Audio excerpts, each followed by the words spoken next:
Hi friends, இன்றைக்கி நம்ம பார்க்க போகிறது என்னென்னு பார்த்தீங்கன்னா பூரண கொழுக்கட்டை எப்படி செய்கிறதுன்னு தான் பார்க்க போகிறோம். நிறைய ஃபெஸ்டிவல் வருது ஃப்ரெண்ட்ஸ். இனிமேல் ஃபெஸ்டிவல் தான்.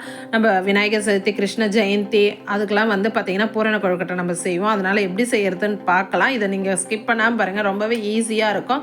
செய்ய தெரியாதவங்க கூட இதை பார்த்தீங்கன்னா நல்லா செஞ்சு அழகாக டேஸ்ட்டாக சாப்பிட்லாம்.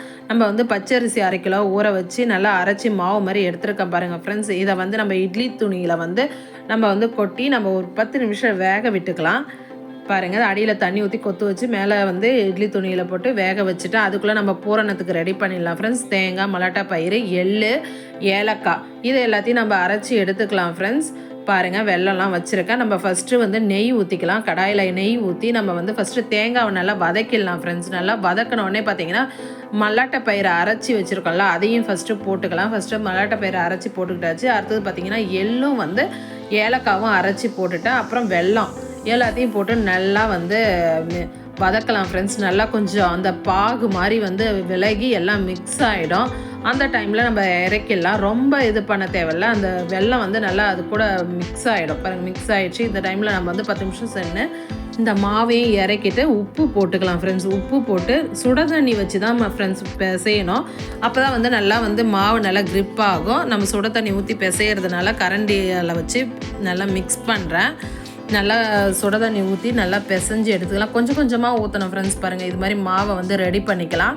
இது மாதிரி ரெடி பண்ணி கையில் நல்லா உருட்டி எடுத்து பார்த்திங்கன்னா இது மாதிரி எடுத்துக்கலாம் ஃப்ரெண்ட்ஸ். இது மாதிரி எடுத்து கையில் ஒட்டாமல் எந்த அளவுக்கு வருது பாருங்கள் ஃப்ரெண்ட்ஸ். நல்லா கையில் ஒட்டுற மாதிரி இருந்ததுன்னா லைட்டாக எண்ணெய் கூட கையில் வச்சுக்கலாம். கையில் வச்சுக்கிட்டு நல்லா இது பண்ணும்போது பார்த்திங்கன்னா பாருங்கள் எவ்வளோ சூப்பராக வருது பாருங்கள். கையில் ஒட்டவே இல்லை. இந்த பூரணத்தை உள்ளார வச்சுக்கலாம் ஃப்ரெண்ட்ஸ். நல்லா நம்ம பூரணத்தை உள்ளே வச்சு நல்லா இது மாதிரி மடக்கி விடலாம். இது மாதிரி மடித்து விடும்போது பார்த்திங்கன்னா வெளியில் வராது. சூப்பராக இருக்குது பாருங்கள். இதே மாதிரி நம்ம எல்லாத்தையும் நம்ம செஞ்சுக்கலாம். இதே மாதிரி நீங்கள் செஞ்சு பாருங்கள். நம்ம பசங்க எள்ளு, மலாட்டா பயிறு இதெல்லாம் சாப்பிட மாட்டாங்க. நம்ம இது மாதிரி பூரண கொழுக்கட்டை மாதிரி ஈவினிங் ஸ்நாக்ஸாவோ இல்லை இது மாதிரி செஞ்சு கொடுத்தோன்னா ரொம்பவே சூப்பராக சாப்பிடுவாங்க.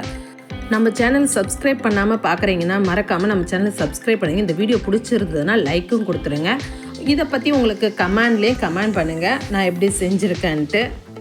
பாருங்கள், இது மாதிரி நல்லா மடித்து எடுத்துக்கலாம் எல்லாத்தையும். இது ரொம்பவே ஈஸிங்க. ரொம்பவே சிம்பிளாக நம்ம செஞ்சிடலாம். சீக்கிரமாகவும் செஞ்சு கொடுக்கலாம் பசங்களுக்கு.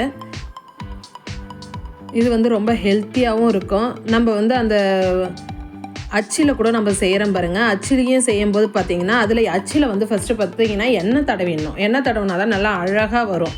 நம்ம மாவை நல்லா உருட்டி அது அச்சில் வச்சு அதில் பூரணத்தை வச்சு அந்த நல்லா மூடி எடுத்தோன்னா அச்சிலேயே சூப்பராக வரும்.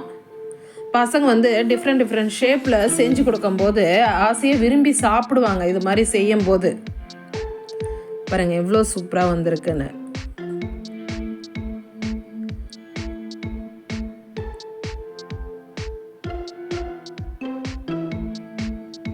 பாருங்கள் எவ்வளோ சூப்பராக இருக்குன்னு. இது மாதிரி ஷேப்லாம் செஞ்சு கொடுக்கும்போது பார்த்திங்கன்னா பசங்க ரொம்ப விரும்பி சாப்பிடுவாங்க. மாவை கையில் எடுக்கும்போதே பார்த்திங்கன்னா அவ்வளோ சாஃப்டாக இருக்குது மாவு.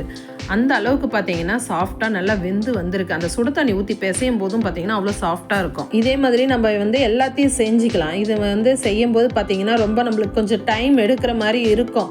பட் ஆனால் ரொம்பவே ஈஸியாக செஞ்சிடலாம். நம்ம எவ்வளோ தடவைனாலும் சாப்பிட அவ்வளோ டேஸ்ட்டாக இருக்கும். இதெல்லாம் பார்த்தீங்கன்னா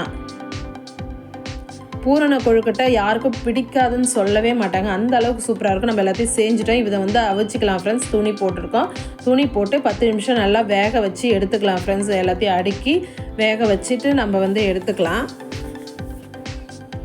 அப்படியே துணியெல்லாம் மூடி அப்படியே இட்லி குண்டான அப்படியே மூடி வச்சலாம். பாருங்கள் 10 நிமிஷம் சென்று ஓப்பன் பண்ணி பார்த்தோன்னே எந்த அளவுக்கு வெந்திருக்கு பாருங்கள். சூப்பராக ரெடி ஆயிடுச்சு. பூரண கொழுக்கட்டை சூப்பராக ரெடியாக இருக்குது பாருங்கள்.